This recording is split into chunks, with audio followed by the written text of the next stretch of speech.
Hey guys, இன்னைக்கு நம்ம பார்க்க போறது 2021ஆம் ஆண்டு ரிலீஸ் ஆன ஃபியர் ஆஃப் ரெயின் அப்படின்ற சூப்பரான ஹாரர் மிஸ்ட்ரி மூவி தான் பார்க்க போறோம். நீங்க நம்ம சேனலுக்கு சப்ஸ்கிரைப் பண்ணலனா சப்ஸ்கிரைப் பண்ணிக்கோங்க. அப்படியே பக்கத்துல இருக்கிற நோட்டிபிகேஷன் பெல்லையும் கிளிக் பண்ணி வச்சுங்க. அப்பதான் நான் போடுற வீடியோஸ் எல்லாமே உங்களுக்கு உடனுக்குடன் வந்து சேரும். Welcome guys to world cinema இன் தமிழ். நான் உங்கள் தமிழ் நண்பன். இப்போ வாங்க நம்ம இந்த சூப்பரான வீடியோக்கு போலாம்.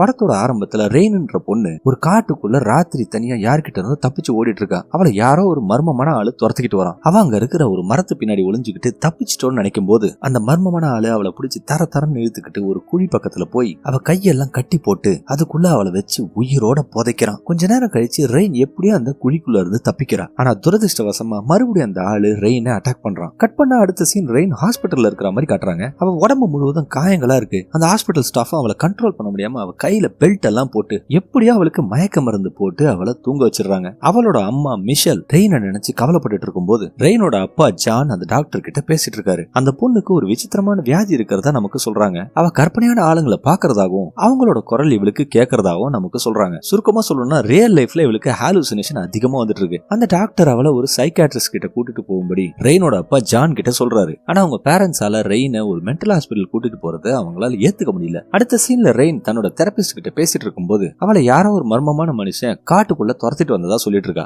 என்னதான் ரெயின் யாரோ அவளை ஃபாலோ பண்றத கன்வின்ஸ் ஆயிருந்தாலும் அந்த டாக்டர் அவகிட்ட அவளுக்கு கொடுத்த மருந்தெல்லாம் எடுக்காததுனால தான் இந்த மாதிரி விஷயங்கள்லாம் அவளுக்கு தெரியுதுன்னு சொல்லிட்டு இருக்காங்க. அந்த டாக்டர் அவகிட்ட மறுபடியும் இந்த மாதிரி மிஸ்டேக் நடந்துக்காம பாத்துக்கணும், அப்படி எதனா நடந்துச்சுன்னா அவளை ஒரு மென்டல் ஹாஸ்பிட்டல் அனுப்புறது தவிர வேற எதுவும் வழி இல்லைன்னு சொல்லிட்டு இருக்காங்க. ரெயினும் தன்னோட பேரண்ட்ஸ் கூட வீட்டுக்கு போகும்போது அவ வீட்டுக்கு வெளியில பக்கத்து வீட்டுக்காரங்க மிஸ் டானி அப்படிங்கிறவங்க அவளுக்கு ஹாய் சொல்றாங்க. அவங்க தான் அவளுக்கு இங்கிலீஷ் டீச்சர். அதுக்கப்புறம் ரெயின் தன்னோட ரூம்குள்ள போகும்போது அவளோட ரூம் முழுக்க இவளோட அட்டகாசத்தால ரொம்பவே சேதமடைஞ்சதை பாக்குறா. அந்த செவர்கள்ல கீறல்களோட தடயங்களும் அதே நேரத்துல ரெயினோட உடஞ்ச நகமும் இருக்கு. அந்த அளவுக்கு வயலண்டா இவ பிஹேவ் பண்ணிருக்கா. ஜான் அவகிட்ட இந்த ரூமை தயார் பண்ற வரைக்கும் கெஸ்ட் ரூம்ல ஸ்டே பண்ண சொல்லிடுறாரு. அடுத்த நாள் ஜான் பிஸியா பிரேக்ஃபாஸ்ட் தயார் பண்ணிட்டு இருக்காரு. ரெயின் தன்னோட அம்மாவோட படத்தை வரைஞ்சிட்டு இருக்கா. ரொம்ப நாள் கழிச்சு ஸ்கூலுக்கு போறதுனால ரெயின் ரொம்ப எக்ஸைட்டடா இருக்கா. ஆனா ஸ்கூலுக்கு வந்த ரெயினை எல்லாருமே ஒரு மாதிரி வித்தியாசமா தான் பாக்குறாங்க. அவளை கிட்டத்தட்ட ஒரு பைத்தியமா தான் இந்த ஸ்கூல்ல எல்லாருமே இப்போ நினைச்சிட்டு இருக்காங்க. தன்னோட கிளாஸுக்கு போற ரெயினை அவளோட டீச்சர் மிஸ் டானி வெல்கம் பண்றாங்க. அந்த கிளாஸ்ல யாருமே அவகிட்ட பேசலனாலும் ஒரே ஒரு பையன் மட்டும் ரெயினையே பாத்துட்டு இருக்கான். லஞ்ச் டைம்ல ரெயின் தன்னோட பழைய ஃப்ரெண்ட்ஸ் கூட ஜாயின் பண்ணலாம்னு நினைக்கும் போது அவளை சேர்த்துக்கிறதுக்கு மறுக்கிற அந்த குரூப் அவளை ஒரு பைத்தியக்காரின்னு சொல்லி கிண்டல் பண்ணிட்டு இருக்காங்க. அதனால ரெயினும் வெறுப்பாய் போய் ஸ்கூலுக்கு வெளியில இருக்கிற பெஞ்சில உட்காந்து சாப்பிட்டுட்டு இருக்கும் போது அவ கிளாஸ்ல அவளை பார்த்துட்டே இருந்த பையன் கேலப் அங்க வந்து உட்கார்றான். அவகிட்ட அவன் மேஜிக் ட்ரிக் பண்ண போறதா சொல்லி சில கார்ட்ஸை காமிச்சு அதுல இருந்து ஒரு கார்டை எடுக்க சொல்றான். இப்ப ரெயினுக்கு அவளோட மைண்டுக்குள்ளே இந்த பையன் உண்மைதானா இல்ல அவளோட கற்பனைன்ற ஒரு டவுட் வந்துருது. அண்ட் இந்த மேஜிக் ட்ரிக்கை பார்க்கும்போது அவகிட்ட பேசுறதுக்கு இவன் பண்ற ஒரு முயற்சி தான் நமக்கு தெரிய வருது. கேலப் ரெயின் கிட்ட தான் இந்த ஸ்கூல்ல புதுசா ஜாயின் பண்ணிருக்கிறதாகவும் அவங்க அப்பாவோட வேலையால அடிக்கடி டிரான்ஸ்பர் ஆகிற நிலைமையும் வருதுன்னு சொல்றான். அவளை காஃபி குடிக்கிறதுக்காக அவன் கூப்பிடும் போது ரெயின் மறுத்துட்டு அங்க இருந்து கிளம்பிடுறா. அவன் ஒரு கடையில ஷாப்பிங் பண்ணிட்டு இருக்கும் போது அவளோட டீச்சர் மிஸ் டானியும் அங்க ஷாப்பிங் பண்ணிட்டு இருக்காங்க. ஆனா ஏதோ காரணங்களால ரெயின் அவங்கள கம்ப்ளீட்டா இக்னோர் பண்ணிடுறா. அவ வீட்டுக்கு நடந்து போயிட்டு இருக்கும் போது யாரோ ஒருத்தன் ஒரு சின்ன குழந்தைய சேஸ் பண்ணி பிடிக்கிற மாதிரி அவளுக்கு தெரியுது. ஆனா அடுத்த செகண்ட் பார்க்கும்போது அங்க யாருமே இல்ல. அவளை அதை கண்டுக்காம வீட்டுக்கு வந்த ரெயின் தன்னோட மாத்திரை எல்லாம் எடுத்துட்டு இருக்கா. அன்னைக்கு ராத்திரி யாரோ ஒரு சின்ன குழந்தை மிஸ் டானியோட வீட்டு மாடியில இருந்து கத்துற மாதிரி ரெயின் கேட்டுட்டு இருக்கு. அவங்க அம்மா அந்த ரூமுக்குள்ள வரும்போது அவங்களுக்கு ஏதாவது குழந்தை சத்தம் கேக்குதான்னு ரெயின் கேட்கும் போது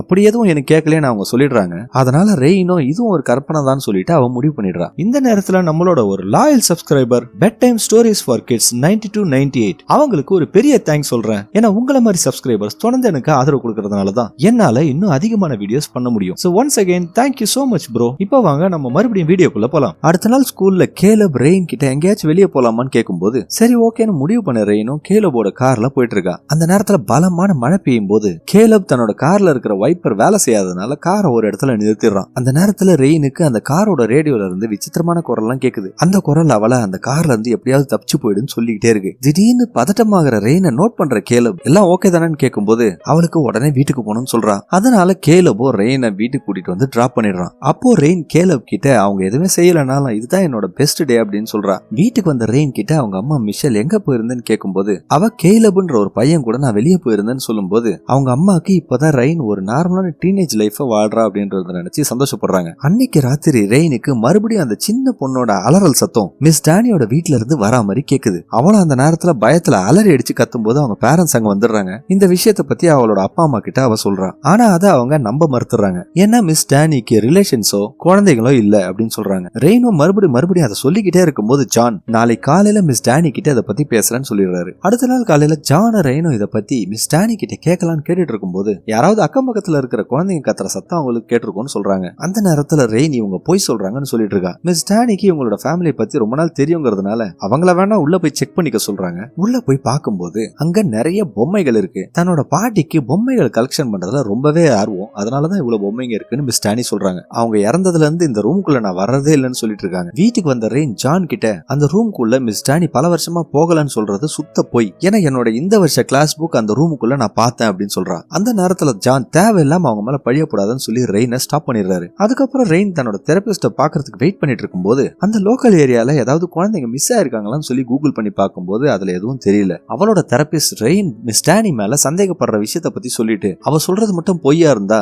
லீகல் ப்ராப்ளம்ஸ் அவ சந்திக்கணும்னு சொல்லிடுறாங்க. வீட்டுக்கு வந்த ரெயினும் தன்னோட அம்மாவை சர்ப்ரைஸ் பண்றதுக்காக ஏதோ ஒரு டிஷ்ஷை சமையல் பண்ண ஆரம்பிக்கிறா. அதனால ஜானும் மிச்சல் கிச்சனுக்குள்ள வர்றத தடுத்துறாரு. அடுத்த நாள் ஸ்கூலுக்கு வர ரெயின் அங்க ஒரு போலீஸ் கார் நிக்கிறத பார்த்துட்டு தன்னை தேடிதான் போலீஸ் வந்திருக்குன்னு நினைச்சு பயந்து ஒளிஞ்சுக்கிறா. அந்த நேரத்துல அங்க வந்த கேலப் ஏன் அவ ஒளிஞ்சிட்டு இருக்கான்னு கேட்கும்போது மிஸ் டானி தான் என்ன விசாரிக்கிறதுக்காக போலீஸ் அனுப்பிச்சிருக்காங்கன்னு சொல்றா. இதை கேட்டுட்டு கேலப் கன்ஃபியூஸ் ஆனதுனால மிஸ் டானி யாரோ ஒரு சின்ன பொண்ணை அவங்க வீட்டுல கடத்தி வச்சிருக்கான்னு சொல்லிட்டு ரெயின் சொல்றா. இதை கேட்ட கேலப் அவங்க கடத்திருந்தா ஏன் போலீஸ அவங்க கூப்பிடணும்னு கேட்டுட்டு இந்த விஷயத்த பத்தி போலீஸ் கிட்ட இன்ஃபார்ம் பண்ணுன்னு சொல்றான். ஆனா ரெயின் போலீஸ் கிட்ட இதை பத்தி இன்ஃபார்ம் பண்றதுக்கு முன்னாடி நமக்கு ஒரு ஸ்ட்ராங்கான ப்ரூஃப் கிடைக்கணும்னு சொல்றான். அதை பத்தி இன்வெஸ்டிகேஷன் பண்ணலான்னு கிளம்புற ரெண்டு பேரும் மிஸ் டானி இப்போ வேலையில இருப்பாங்கன்றதுனால அவங்க வீட்டுக்குள்ள போய் ஏதாவது ப்ரூஃப் கிடைக்குமான்னு பார்க்கலான்னு முடிவு பண்றாங்க. அதுக்கப்புறம் அவங்களோட வீட்டுக்குள்ள போற ரெண்டு பேரும் அந்த மாடியில இருந்த ரூமோட கதவை திறக்க ட்ரை பண்ற ரெயின் அந்த கதவோட லாக் புதுசா சேஞ்ச் பண்ணிருக்கிறத பாக்குறா. அதை திறக்கிறதுக்காக ரெயினும் ஏதாவது ஸ்க்ரூ டிரைவர் கிடைக்குமான்னு தேடிட்டு இருக்கும்போது கேலப் அந்த கிச்சன்ல குழந்தைங்க சாப்பிடுற கார்ன்ஃபிளேக்ஸ் இருக்கிற டப்பாவை நோட் பண்றான். அந்த நேரத்துல திடீர்னு மிஸ் டானி வீட்டுக்கு வர்றதை தெரிஞ்சுக்கிட்டு அவங்க ரெண்டு பேரும் ஒரு ரூமுக்குள்ள ஒளிஞ்சுக்கிறாங்க. அவங்க ரெண்டு பேரும் அந்த குழந்தைங்களோட கார்ன்ஃபிளேக்ஸ டானி சாப்பிடுறத பாத்துட்டு இருக்காங்க. அந்த நேரத்துல எப்படியோ அவங்க கண்ணுல படாம அவங்க அந்த வீட்டுல இருந்து தப்பிச்சிடுறாங்க. வெளியே வந்த உடனே கேலப் ரெயின் கிட்ட இந்த மாதிரி விஷயம் எல்லாம் மறுபடியும் என்ன செய்ய சொல்லாதுன்னு சொல்லி ரொம்பவே கோபப்படுறான். வீட்டுக்கு வந்த ரெயின் ஷவர்ல குளிச்சிட்டு இருக்கும் போது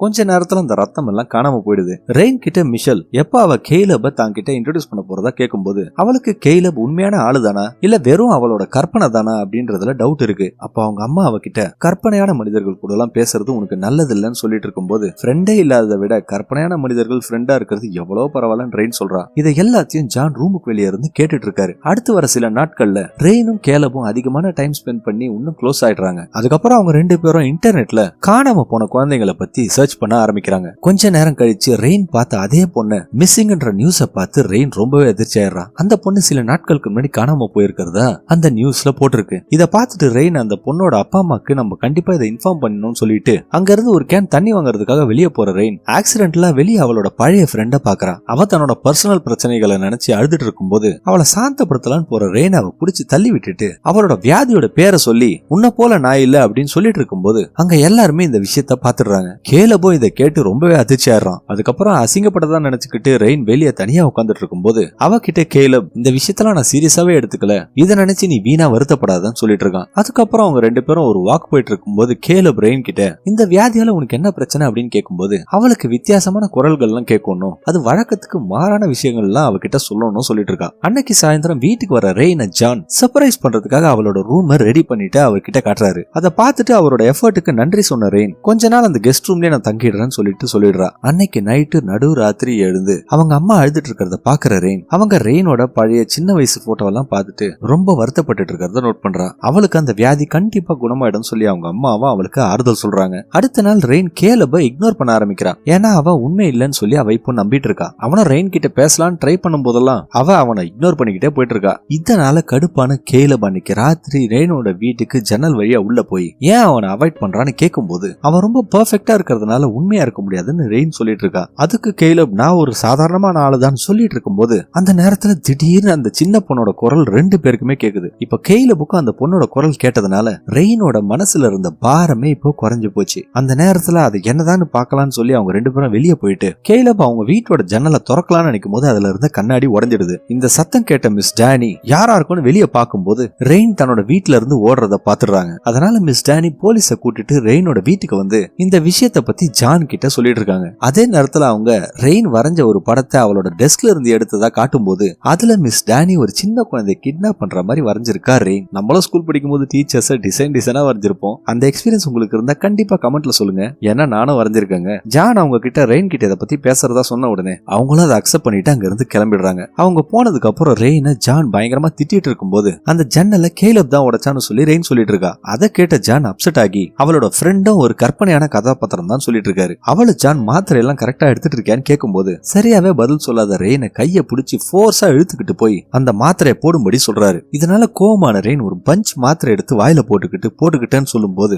கடுப்பான ஜான் அவளை அரைஞ்சிடுறாரு. ஆனா அதுக்கு உடனே ஒரு சாரியும் கேட்கிறாரு. ரெயினும் அவளோட ரூமுக்கு கிளம்பிடுறா. அடுத்த நாள் நைட்டு அதே போல அந்த குழந்தைய ரெயின் பார்த்துட்டு கேலப வீட்டுக்கு வர சொல்லி ரெயின் மெசேஜ் அனுப்புறா. கேலப் வீட்டுக்கு வந்த அப்புறம் ரெண்டு பேரும் கார்டு கேம் விளையாட ஆரம்பிக்கிறாங்க. அந்த நேரத்துல கேலப் ரெயினுக்கு கிஸ் கொடுக்கறதுக்காக போகும்போது அந்த இடத்துல ரெயினோட அம்மா வந்துடுறாங்க. சோ ரெயினும் கேலப அவங்க அம்மா கிட்ட இன்ட்ரோடியூஸ் பண்ணும்போது அவளுக்கு இப்போ கேலப் ஒரு உண்மையான மனுஷன் தான்றதுல ஒரு நம்பிக்கை வருது. ஆனா ஏதோ ஒரு காரணத்தினால கேலபோட மூடு மாறி அங்க இருந்து கிளம்பிடுறான். அடுத்த நாள் ஸ்கூலுக்கு போற ரெயின் கேலப் ஸ்கூலுக்கு வராத பார்த்து அப்செட் ஆயிடுறா. இப்போ மறுபடியும் ரெயினுக்கு கேலப் உண்மை இல்லைன்னு சொல்லி சில வாய்ஸ் எல்லாம் மண்டக்குள்ள கேட்க ஆரம்பிக்குது. அவ பயங்கர பதட்டமா இருக்கிறத பார்த்து மிஸ் டானி அவளை சமாதானப்படுத்தலாம்னு நினைக்கும் போது அவங்கள பார்த்து அலறி அடிச்சுட்டு அவ வீட்டுக்கு போயிடுறா. வீட்டுக்கு வந்த ரெயின் அவளோட ரூமுக்குள்ள இருக்கும்போது அவ மண்டக்குள்ள இருக்கிற வாய்ஸ் எல்லாம் பயங்கரமா பேச ஆரம்பிக்குது. அதுங்க இப்போ மிஸ் டானியோட வீட்டுல இருக்கிற பொண்ணு சாக போறதா அவகிட்ட சொல்லிக்கிட்டே இருக்கு. அந்த நேரத்துல அங்க வந்து அவளோட அம்மா மிஷல் அவளை சமாதானப்படுத்தலாம் நினைக்கும் போது ரெயின் எல்லாத்துக்கும் நீதான் காரணம்னு சொல்லி அவங்கள பழி போட்டுட்டு அங்க இருந்து கிளம்புறா. அவ கேலபுக்கு இன்னைக்கு ராத்திரி சந்திக்கலாம்னு மெசேஜ் அனுப்பும் போது ஜான் வந்து ரெயினை சமாதானப்படுத்த ட்ரை பண்றாரு. இந்த பாயிண்ட்ல தான் படம் ஒரு ட்விஸ்டான டைரக்ஷன்ல திரும்புது. கடைசியில ஜான் ரெயின் கிட்ட அவளோட அம்மா இங்க இல்லன்னு, அவங்க ஹார்ட் அட்டாக்ல 3 வருஷத்துக்கு முன்னாடி இறந்து போயிட்டாங்கன்னு, அவங்களோட இழப்பு ரெயினுக்கு ஒரு பாதிப்பை உண்டாக்கிட கூடாதுன்றதுக்காக தான் ஜானும் ரெயின் வீட்டுல அவங்க அம்மா கூட பேசிட்டு இருக்கும் போதெல்லாம் அவரும் அவங்க வீட்டுல இருக்கிற மாதிரியே நடிச்சிருக்காரு. அதனாலதான் ஒரு நாள் ரெயின் சமைச்சிட்டு இருக்கும் போது கூட மிஷல் வீட்டுல இருக்கிற மாதிரியே ஜான் பேசிட்டு இருந்ததை நமக்கு காட்டுறாங்க. ஆனா ரெயினுக்கு இதெல்லாம் நம்பவே முடியல. ஏன்னா அவளோட அம்மா இறந்ததா அவளோட பிரெயினால ப்ராசஸ் பண்ணவே முடியல. ஜான் அப்போ எமர்ஜென்சி சர்வீஸ கால் பண்ணலாம்னு ட்ரை பண்ணும்போது ரெயின் அங்க இருந்து ஓட ஆரம்பிச்சிடுறா. அதுக்கப்புறம் மிஸ் டானியோட விண்டோவை உடைச்சு ரெயினும் அந்த வீட்டுக்குள்ள நுழைஞ்சிடறா. உள்ள போனவ தற்காப்புக்காக ஒரு கத்தி எடுத்துக்கிட்டு அந்த ரூமுக்குள்ள போய் பார்க்கும்போது ஒரு குழந்தை அழுதுட்டு இருக்கிறத அவ நோட் பண்றா. ஆனா அவளுக்கு இது ஒரு ஹலுசினேஷன் மாதிரி தெரியுது. அந்த நேரத்துல அவங்க அம்மா அங்க கயத்துல தொங்குற மாதிரியும் அவளுக்கு தெரியுது. அப்ப அவளோட மண்டைக்குள்ள அவங்க அம்மா வந்து அந்த பொண்ணு உண்மை இல்ல, இங்க இருந்து ஓடி போயிடுன்னு சொல்லிட்டு இருக்க மாதிரி கேக்குது. ஆனா ரெயின் அதை மறுத்துட்டு அந்த பொண்ணு உண்மைதானோ, அவங்க அம்மா மாதிரி ஒரு கற்பனையான கதாபாத்திரம் இல்லன்னு சொல்றான். அந்த நேரத்துல மிஸ் டானி வீட்டுக்கு வரத பார்த்த ரெயின் ஒரு ரூமுக்குள்ள போய் ஒளிஞ்சுக்கிறா. அவ மண்டைக்குள்ள இருந்த வாய்ஸ் எல்லாமே இப்போ அந்த பொண்ணுக்கு ஹெல்ப் பண்ண சொல்லிக்கிட்டே இருக்கு. அதனால அவ அந்த வீட்டோட பேஸ்மெண்ட் கீயை திருடிக்கிட்டு அந்த பேஸ்மெண்ட்டுக்குள்ளேயும் போறா. அந்த பேஸ்மெண்ட்டுக்குள்ள போய் சுத்தி முத்தி ரெயின் பார்த்துட்டு இருக்கும் போது அங்க ஒரு சின்ன கூண்டுக்குள்ள அந்த பொண்ணை அடைச்சிருக்கிறத ரெயின் கண்டுபிடிக்கிறா. ஆனா அந்த பொண்ணும் இப்போ ரெயினோட இமேஜினேஷனான்றது நமக்கே தெரியல. அந்த வீட்டுல இருந்த கீ காணாம போனதை நோட் பண்ற மிஸ் டானி அந்த பேஸ்மெண்ட்டுக்குள்ள போய் வீட்டுக்குள்ள யாரோ வந்திருக்கிறத புரிஞ்சுக்கிட்டு தேட ஆரம்பிக்கிறாங்க. உள்ள ரெயினையும் அந்த பொண்ணையும் மிஸ் டானி பார்த்துட்டு அந்த குழந்தை ஒரு இமேஜினேஷன் தான், அங்க யாருமே இல்லன்னு சொல்லி அவகிட்ட சொல்றாங்க. நீ அமைதியா வீட்டுக்கு போயிட்டீங்கன்னா நான் எந்த ஒரு போலீஸ் கம்ப்ளைண்ட்டும் கொடுக்க மாட்டேன்னு அவங்க சொல்லிட்டு இருக்கும் போது அந்த ஒரு டென்ஷனான மூமெண்ட்ல கேலப் மிஸ் டானி பின்னாடி வந்துடுறான்.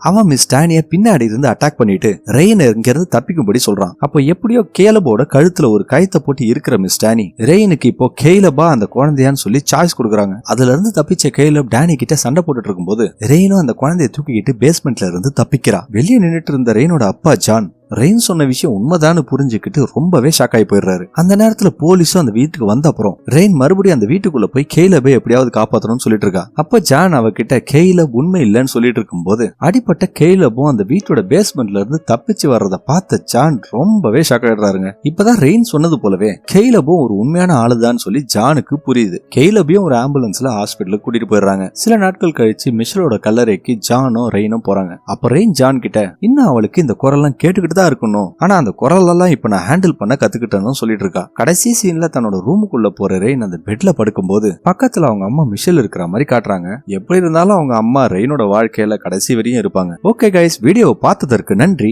நீங்க நம்ம சேனலுக்கு புதுசா இருந்தா சேனலை சப்ஸ்கிரைப் பண்ணிக்கங்க. மறக்காம இந்த வீடியோக்கு ஒரு லைக் போட்டுருங்க. அண்ட் இந்த வீடியோ உங்க ஃப்ரெண்ட்ஸ் அண்ட் ஃபேமிலி கூடவும் ஷேர் பண்ணுங்க. மீண்டும் இதே போல ஒரு சூப்பரான வீடியோவோட உங்களை கூடிய விரைவில் சந்திக்கிறேன். அது வரைக்கும் உங்களிடமிருந்து விடைபெறுவது உங்களுடைய தமிழ் நண்பன். நன்றி, வணக்கம்.